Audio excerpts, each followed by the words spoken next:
I am Ferdinand Marcos, and I am the President of the Republic of the Philippines. I stand today on behalf of 110 million Filipinos. Hi everyone, hello universe, it's me again. Shout out sa inyo mga kababayan. But anyway, mayroon tayong upload videos, update. Mayroong sinabi dito si Mr. Montulpo mga kababayan tungkol doon sa, I think, mayroon siyang nakuhang scoop tungkol dito kay Chubby Chingson. Lagi po nating sinasabi sa ating ibang videos, no? Yung black propaganda laban sa Marcoses, dekada na po yan mga kababayan. Speaking of black propaganda, sabi ko uli sa aking mga videos, ang mga anti-Marcos hindi po titigil yan, di ba? At kumbaga na-witness natin po yan, yung mga nangyayari itong mga nakaraang mga buwan, no? Matunog yung distab. Bakit? Mula nung naibunyag yung korupsyon sa bansa na ito, alam po natin dekada na po ang korupsyon, ngunit wala pong may guts or tapang para ito po ay ma-expose or sugpuin nang sa ganun mahinto. Walang mga administrasyon na tangkang na suungin yun para nang sa ganun masawata ang lahat ng mga sangkot. Pero mayroong nag-iisang pangulo na talaga namang walang habas na kanyang sinasabi sa kanyang suna na talamak ang korupsyon sa bansang Pilipinas. Sabi niya nga, dekada na, lalo na po sa DPWH. Yun po ang flood control project. Inilahad niya yan sa kanyang suna. Mula nung time na yan, marami tayong nakikita ng mga ibang kilalang mga personalidad na talagang bumaliktad. Dati kaibigan ng Pangulo, ngayon ay binanata ng Pangulo. Isa na po doon si Chubby Chingson. You see guys, hindi po titigil ang mga yan hanggat nandyan pa si PBBM sa palasyo. Pero ina-assure ko naman sa sarili ko at nakikita ko, God will not allow those toxic people na pabagsakin ng Pangulo. No, never mangyari po yan. Diba? Mismo kapatid niya na nga gusto siyang pabagsakin pero hindi kaya. Diba? Magaling kasi yung teknik ni Pangulong Marcos Jr. So dahil dyan mga kababayan, nasabi rin natin sa video ko mayroon pang mga susunod na paninira sa Pangulo. Sabi sa inyo ito po yung post ni Mr. Ramon Tulfo. Muntulpo, ika nga. Basahin ko po sa inyo. Shout out sa mga Marcos loyalist, supporters, Filipino and OFW. Hello. Sabi dito mga kababayan, basahin po natin para kompleto detalyado. Sabi po ni Ramon Tulfo dito guys. I think kahapon ito, no?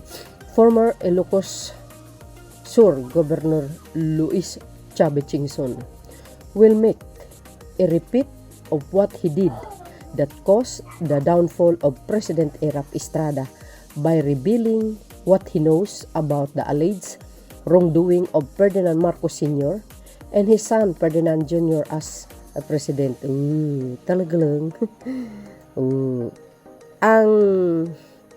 Ang plano, no? Sa nakikita natin, even kayong mga kababayan, nakikita nyo yung ginawa ni Chubby Chingson. Grabe, di ba? Yung paninira niya kay Pangulong Marcos Jr. Gusto niyang ulitin yung ginawa niya sa dating Pangulong Erap Estrada. Di ba? Napatalsik yun dahil dun sa waiting, no? So ngayon, ang tanong, ano kaya ang basihan para ulitin niya kay Pangulong Marcos Jr. if ever mayroon nan? For me, wala akong nakikita 'di ba? Kasi ito lang mga kababayan, I'm not a lawyer, I'm not a political analyst, pero nagre-research tayo, nagbabasa tayo, nakikinig tayo sa mga expert. Sa tingin ko, ang Pangulong Marcos Jr. hindi po gagawa ng isang desisyon yan na hindi niya po pinag-aralan na aayon sa saligang batas. Yun eh. Because our president is very matalino eh. Alam niya ang tama o at ang mali. Alam niya kung ano ang ikakasira ng kanyang pangalan na matagal niyang inalagaan niya na ayaw niya masira sa pamagitan ng paghuhusga ng taong bayan sa time ng kanyang ama. So ayaw niya po masira uli yan. Pinangalagaan niya yan. So I know and you all know na ang Pangulo very maingat po yun sa kanyang mga galaw. 'Di ba? At syempre, mga dekalidad ang kanyang mga advisor na mga abogado. Siyempre nagkukonsulta yan eh. Remember, ang misis niya abogado din. Yan nakapalibot sa kanya. In fairness naman sa ating Pangulo, mostly sa mga gabinitis niya, yung mga mostly are lawyers eh. Kaya believe din ako sa kanya, no. So yun lang ang masasabi ko. Dahil hindi sila nagtagumpay, itong mga idea nila, itong mga nakaraang buwan, para patalsikin ng Pangulo, napahiya sila eh, guys. Napahiya sila. As in, napahiya talaga sila sa publiko, sa mga pinaggagawa nila. 'Di ba? Umusbong yung Polvorin video. Ito na naman. Sinangkot ang Pangulo. True kay Saldico. Gutesa, yung magpinsan, mag-asawa, mag-ama. Marcos lahat. O, ito na naman ang pinakahuli. Si Congressman Piste. 'Di ba? Lahat po, mostly, sa mga gabinete ni Pangulong Marcos Jr. sinangkot. Pati yung anak, dinali kamo. Pati si FL, dinali. Di kinaloka. Wow, antindi, di ba? Pati dating Speaker Martin dinali. Di ba? Bakit kanyo? O ito. O ayan, di ba? Halata ba?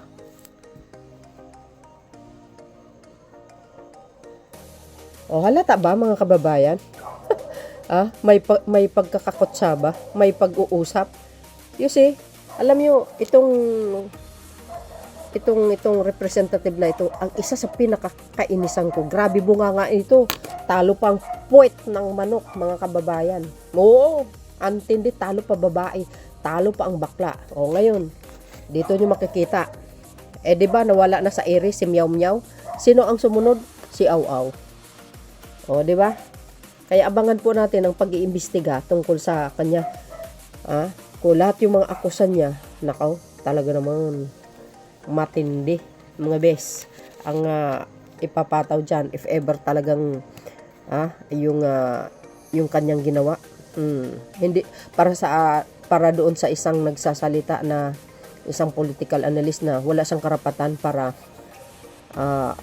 kumbaga magnakaw ng files ng DPWH. O ito na naman si Katok.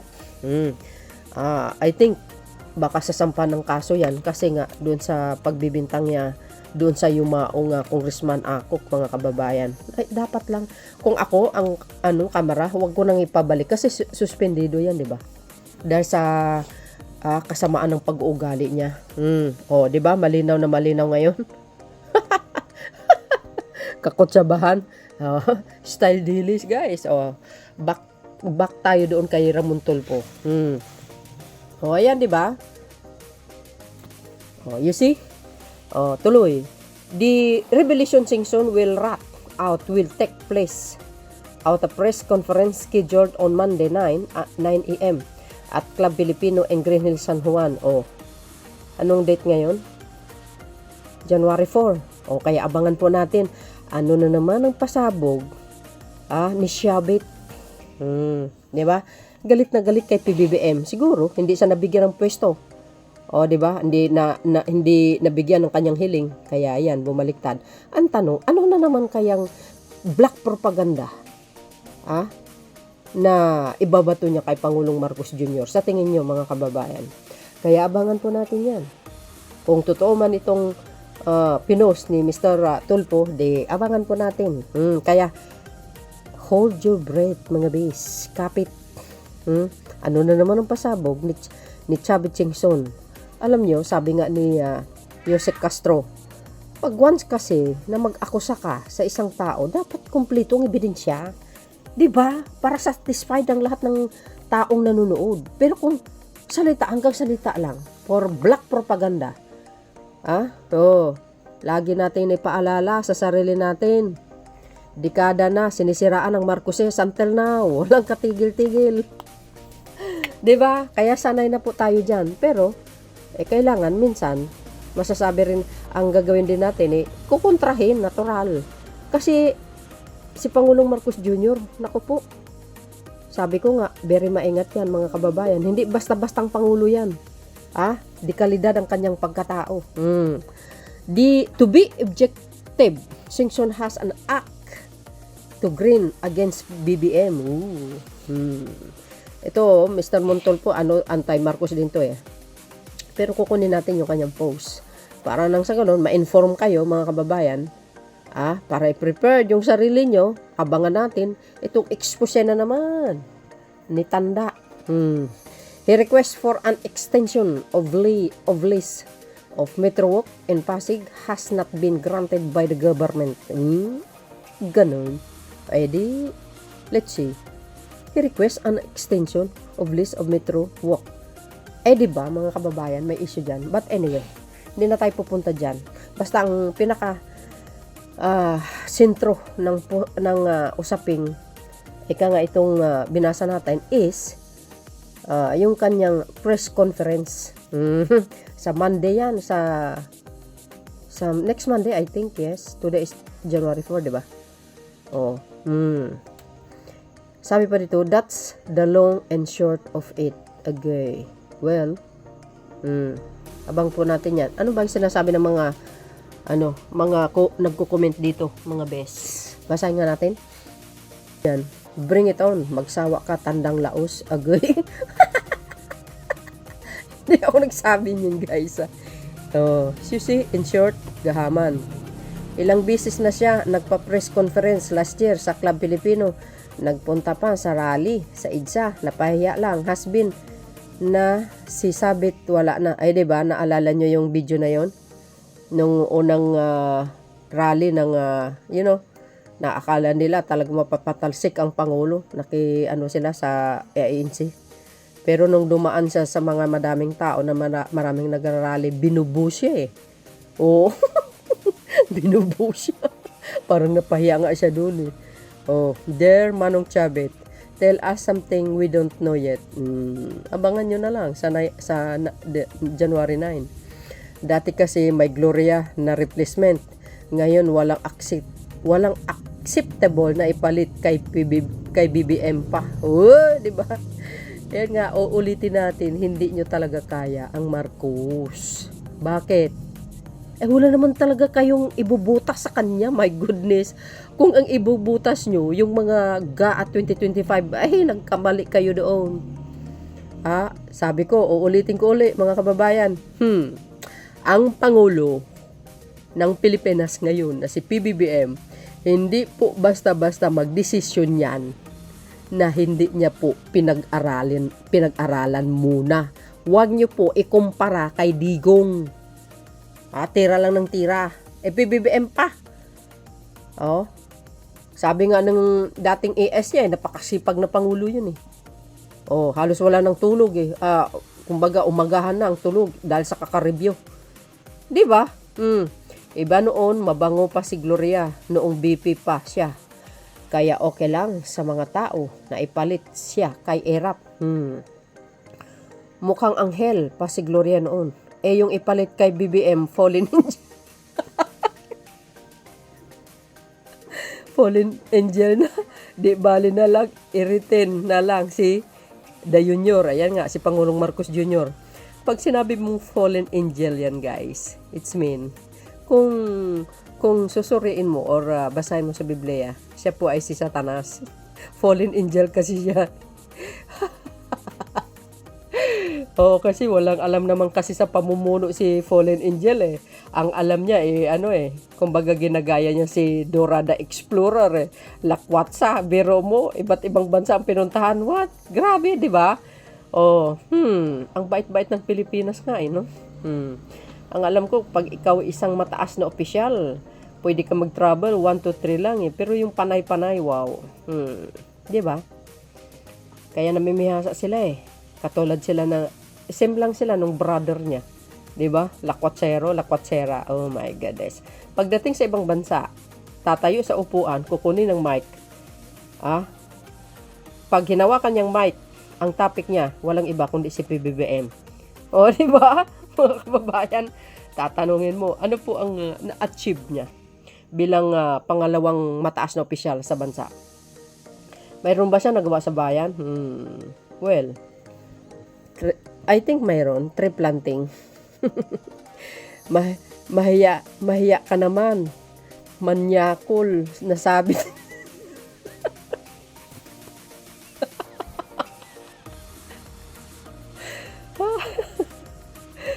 Sabi di sa iyo ang lupa ng Metro. Yun na nga ang ibig ko sabihin kanina. Huwag na tayong pupunta doon kasi nga may issue dyan sa Metro na yan. So, abangan po natin kung ano yung sasabihin niya. Pag-aari ng gobyerno yan, di ba? Parang inangkin niya. Oh. Yun lang ang konting knowledge ko dyan. Pero, alam na alam nyo kung anong issue dyan. I-try nyo guys i-research, no? So, malalaman natin yan sa Monday na January 9. O, di ba? Kaya nga, ano lang eh, kapalmuks lang talaga eh. Aangkinin niya, hindi naman sa kanya. Di ba pag-aari ng pamahalaan yan? Kaya, hindi ako maka-BBM, pero malabong mapabagsak siya. Sa ngayon, dahil alam naman ng tao na mas masahol ang alternative na gusto nilang ipalit sa kanya. Ikukumpara mo naman sa kay Pangulong Marcos Jr. Malinis ang kanyang kamay, hindi na bahiran ng dugo yan. Hindi tulad yung gusto nyong ipapalit eh. Mamatay tao kaya yan. Di ba? Kaya niya nga ipapatay si Pangulong Marcos Jr. Yung misis niya, saka si dating Speaker Martin Ay baka saan pupulutin ng Pilipinas. Pero palagay ko, mga kababayan, hindi magtatagal sa palasyo if ever makaupo yan. Hindi magtatagal yan. Bakit? Ang matindi niyang kalaban, ang taong bayan. Magkakaroon po ng people power tree yan. Maniwala kayo sa akin. Kawawa lang siya, mapatalsik lang talaga sa palasyo. Ilalagay yun kung wala namang kaalam-alam yan. Anong experience niya? Pagka-mayor niya sa kanyang lugar, what? Yung pagka-mayor niya nga, ang laki ng issue laban sa kanya diba, siya ang pasimuno ng tukhang, sabi ni Mr. Las Cañas. What the hell? Anong gusto nyo mangyari sa bansa na ito, Aber? Kaya maging maingat tayo, guys. At saka hindi mananalo yan. Nasabi ko na sa isang video ko, sa Mindanao, okay, medyo tumaas ang rate, ang boto niya, if ever. How about naman, kumusta naman kaya sa NCR? Tingnan nyo na lang sa Kalye Survey ko, kulilat nga siya Sus, Mariosep. Wala, as in, wala. Si PBBM, hindi naman pala away. Tahimik lang. Anong ibubutas siya sa Pangulo? Ginagawa niya lang ng tama. 6 years, kulang po yan ng 6 years. Hindi niya kayang, kumbaga, maiusad ng gusto tungo sa kagandahan ng Pilipinas. Yes, nakikita natin. Gumaganda ang Pilipinas sa kanyang pamumuno. Pero kulang pa yun, guys. Kung ma-extend sana siya, ay, nako, talaga. Or else, tatakbo yung kanyang kapatid, si Madam Irene, bilang Pangulo. Sigurado. Magiging shining, shimmering ang Pilipinas sa buong mundo, maniwala kayo. Siyempre, nandyan ang Pangulo Ibabakapan niya ang kapatid niya. Iga-guide niya yan for sure. Di ba? Sabi ba dito, he's not credible at all. Pumuputak lang yan pag di nabibigyan. Tama, tough. Di naman din okay ang BBM administration. Wala namang matinong pwede ipalit. Yes. Well, itong mga ibang nagko-comment, mga anti-Marcos. Pero remember, nasubukan po natin ang dilaw mamuno. Alam po natin yan, mga kababayan. Gumanda ba ang bansa? Ayon doon sa sinasabi niya, ang BBM administrasyon, wala naman daw matinong pwedeng ipalit. Diba? Ang dilaw, namuno, may gumanda ba ang Pilipinas? O masensyo ba? Di ba kulilat? Bagsak nga ang ekonomiya mga magsasaka na pabayaan nga dumating ang Duterte administration, mayroon ba? Umasinso bang bansa? Nga. Anong nangyari? Maraming namatay ng mga Pilipino kamo. Ay, so, government natin, isang panagutin ng taong bayan ang mga politikong abusado at gahaman. Well, oh, 'di ba? Out na si PBBM diyan. 'Di ba? Hindi na maabusado si Pangulong Marcos Jr. Kitang-kita nyo naman. Oh, dapat turuan ng leksyon si Tandang Sabit nakakakagulo na abuso na. Oh, alam nyo, sabi ko nga, kung ito tahimik lang, suportahan lang ang pamahalaan, magkaisa lahat, hindi malayo guys na gaganda ang Pilipinas ng husto. Pero wala eh. Kapwa Pilipino mo, dinadrag nila pababa ang Pilipinas. Himbis gumanda ang imahe ng bansa sa iba't ibang bansa na ang Pilipinas the best yung namuno. Pero, so I think ang mga banyaga hindi naman naniniwala. At nakikita naman nila kung paano mamuno ang Pangulo. The best talaga si PBBM, as in. Pagdating sa international, ay nako, grabe, las-las ang English. Ay yung the way na mag-explain siya, sumagot, wow. Dami talagang humanga sa kanya. Hindi lang yun guys sa leadership niya. O diba? Naiangat niya ang bansang Pilipinas sa buong mundo. Kaya nga, daming nag-invest dito eh. Ito lang itong nakaraan lang yun. Tingnan mo, December, yung daming tao, maraming turista na pumunta. Nakaka-overwhelm. 'Di ba mga best? So yun guys, ang aking pinaka-latest updates, i-inform ko lang sa inyo para malaman nyo. Yung mga hakbangin ng mga salot sa lipunan, wala na lang ginawa. Hindi na lang tumigil talaga. Ganun talaga pag magaling kang pinuno ng bansa. 'Di ba? Hindi mo sila pinapansin, focus ka lang paano solusyonin ang ibang problema ng bansa. Ganyan sila. Gumagawa sila ng paraan para ikakasira ng Pangulo. But we all know naman talaga ang pakay nila. 'Di ba? So yun, mga kababayan, ano ang palagay nyo? Bahala na kayo magkomento. See you again on my next upload. Bye. Nababus. God bless Philippines. There's more.